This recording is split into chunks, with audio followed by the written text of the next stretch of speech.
গরু ছাগল পুষলে তো ঠিকই সুষম খাদ্য দিয়ে থাকেন, ভালো ঘাস দিয়ে থাকেন, ভালো খোল দিয়ে থাকেন, ভালো ভুসি দিয়ে থাকেন এবং ভালো ওষুধ দিয়ে থাকেন, এখানে লাভবান হবেন বলে, ভালো ব্যবসা করবেন বলে। কিন্তু অন্যদিকে তো আপনার অরিজিনাল ব্যবসা ধ্বংস হয়ে যাচ্ছে।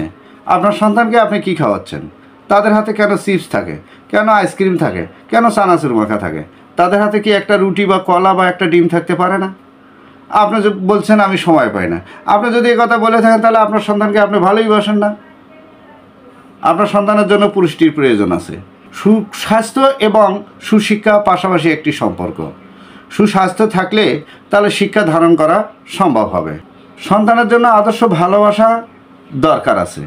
তাদেরকে দামি দামি কাপড় চোপড় আবার ফাস্টফুড কিনে দিয়ে গর্ব করার এখানে কিছুই নেই। সন্তানকে স্কুলে যাওয়ার সময় আপনি টাকা দিয়ে থাকেন, কেন টাকা দেন? এই টাকাটা যতক্ষণ পর্যন্ত তার কাছে থাকে ততক্ষণ তার ক্লাসে পড়ার গ্রহণের মনোযোগটা হারিয়ে যায়। এই টাকা দিয়ে কী খাবে না খাবে এটা নিয়ে তো সে চিন্তা করে। বাবা মাকে সন্তানের জন্য সময় দিতে হবে। আপনি তো বুঝতে পারছেন, সন্তানের 90% মানসিক শক্তি বিকাশের জন্য বাবা মার ভালোবাসা এবং বাবা মার সময় দেওয়া অনেকটা প্রয়োজন। এর থেকে যদি কোনো প্রকারের অনির্বিষ হয়, আজ থেকে 20 থেকে 25 বছর পরে আপনি তা বুঝতে পারবেন যে আপনি কত বড় ক্ষতি করেছেন। যেহেতু তখন আর ব্যাগে আসা সম্ভব নয়, তখন মাথার চুল ছেঁড়া ছাড়া আর কোনো উপায় থাকবে না। তাই আদর্শ সন্তান গঠনের জন্য আদর্শ চিন্তাভাবনা করতে হবে। আজ এ পর্যন্তই সকলের সুস্বাস্থ্য কামনা করে এখানেই শেষ করছি। আসসালামু আলাইকুম আ রহমতুল্লাহ।